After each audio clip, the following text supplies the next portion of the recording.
If I were Max right now over there at Warner Brothers Discovery, I'd be considering asking for some money back because some very terrible ideas have come out of this most recent season of a show that's definitely not inexpensive. It also is not adding positively to the pop culture zeitgeist around the video game and may actually hurt future sequels to that particular game genre. Regardless, Season 2 had a particular point where it seemed to jump the shark, and that's what we're here to talk about today. Season 2, viewership tanking. Here we go! Joining me today is the amazing Kevin Apollo. Kevin, how are you doing today, buddy? I'm good. You know, anytime anybody uses the phrase jump the shark, you know we're in for a treat.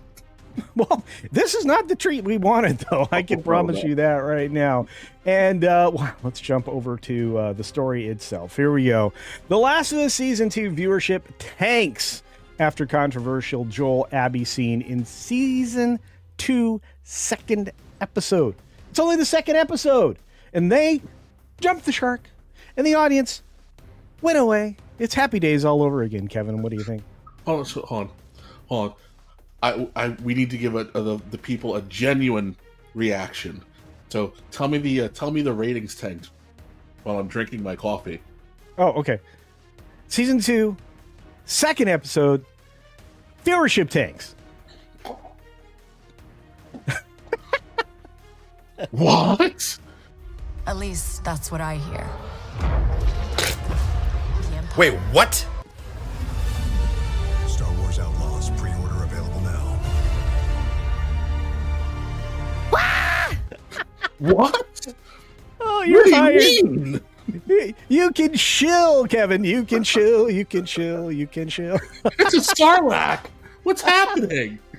It's a Sarlacc.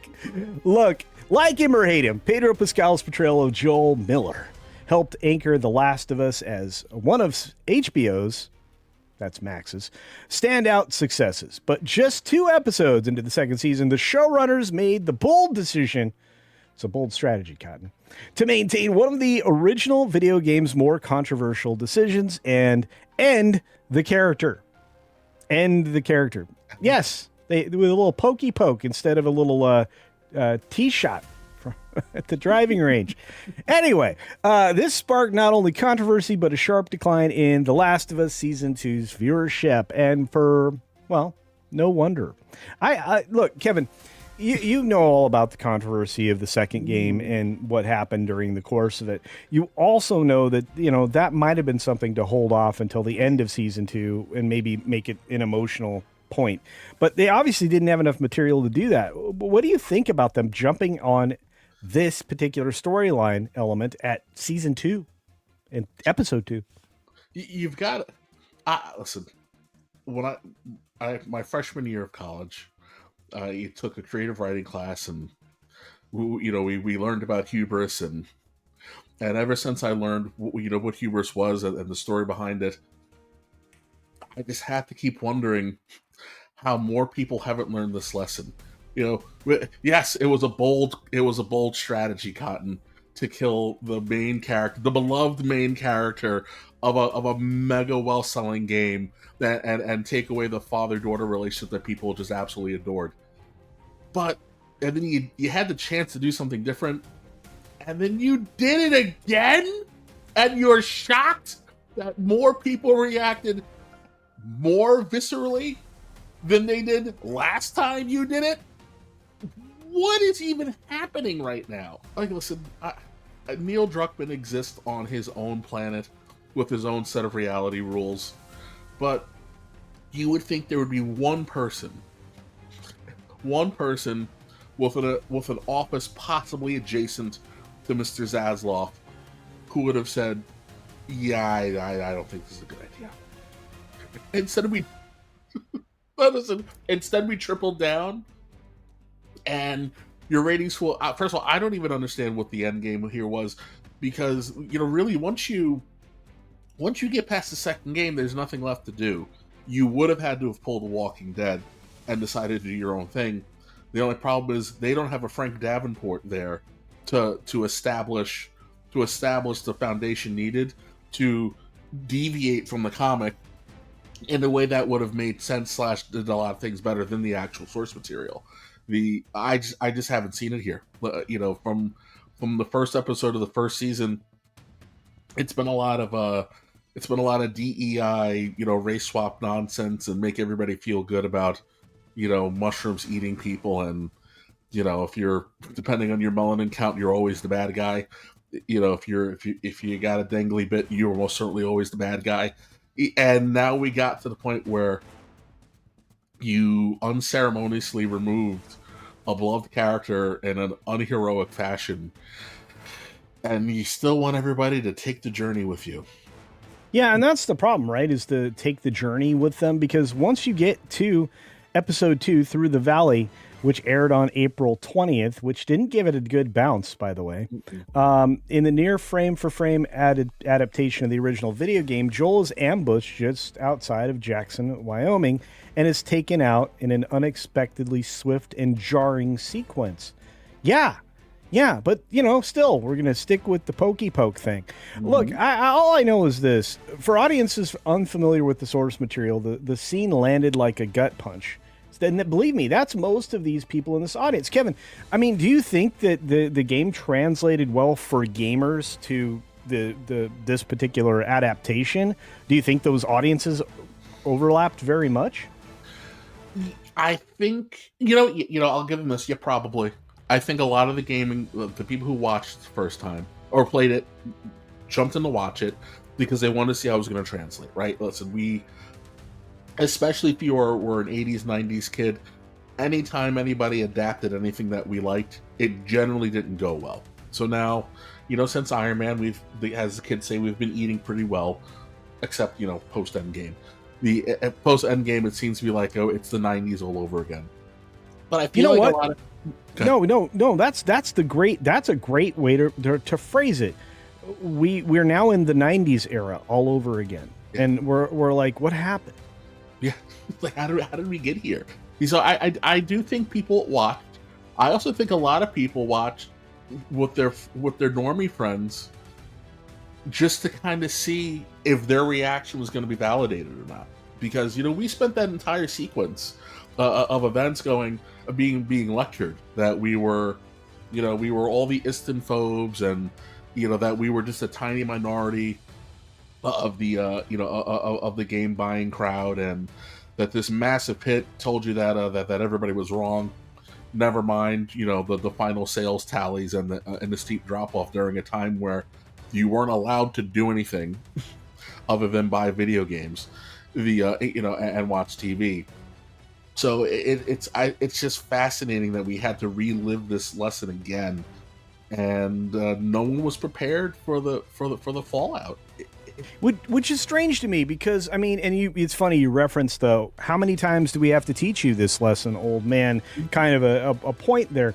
Because according to Programming Insider, this thing did exactly what the game did. The premiere pulled 938,000 linear viewers, and by the time you get to episode 2, the number fell to 643,000 because everybody heard what happened. That's a 31.5% drop. That's staggering, according to our friend Marvin Montanaro. Now, by episode 3, it got a small recovery, 768,000 viewers, but that still trailed the premiere by over 170,000. I think people, through word of mouth, heard what was going to happen, and you may have lost those 170,000 viewers forever now. Now, mind you, this is just on the linear side. We're not talking about the streaming, but you blindsided a lot of these viewers, the people that were uninformed about the game and what happened during the second version of the game, part 2. So as these numbers dipped down, the audience score fell down, according to Rotten Tomatoes. They were right in the mid-60s, which is pretty good for one of these, TV shows that are oriented around a lot of social justice stuff. And it fell to 49%, below 50 for the controversial episode. Metacritic showed a similar trend, with the user rating dropping from 6.3 to 4.1. That seems like a more catastrophic drop, but that's just my opinion. Kevin, do you think that the removal of Joel, despite what happened in the game, may not have had to happen in the TV series, or do you think that they should have saved it? Or, I mean, what's your opinion with how they handled this? Well, personally, I think the strength of the story was Joel and Ellie's connection. Like they had a very beautiful bond in the game. That was honestly, I think that's why people, other than no one ever likes to see a beloved character go, but I really feel like, especially at a time where, you know, dads don't get much love in media at any point. Unless they're a buffoon, unless you hit the Peter Griffin, Homer Simpson model, dads just don't get love.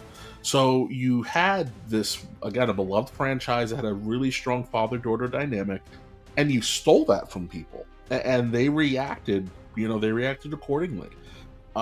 Listen, we know what happened. The bounce up was curiosity. No, they really didn't. He's going to be okay, right? At the end of the day, I referenced The Walking Dead because I was no lover of the original book. But I hung in the show for a while because I liked the changes that they made, because they expanded the story.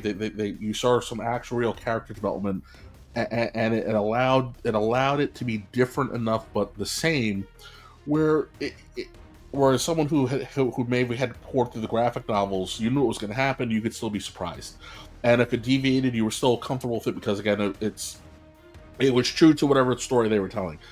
You could have held on to Joel.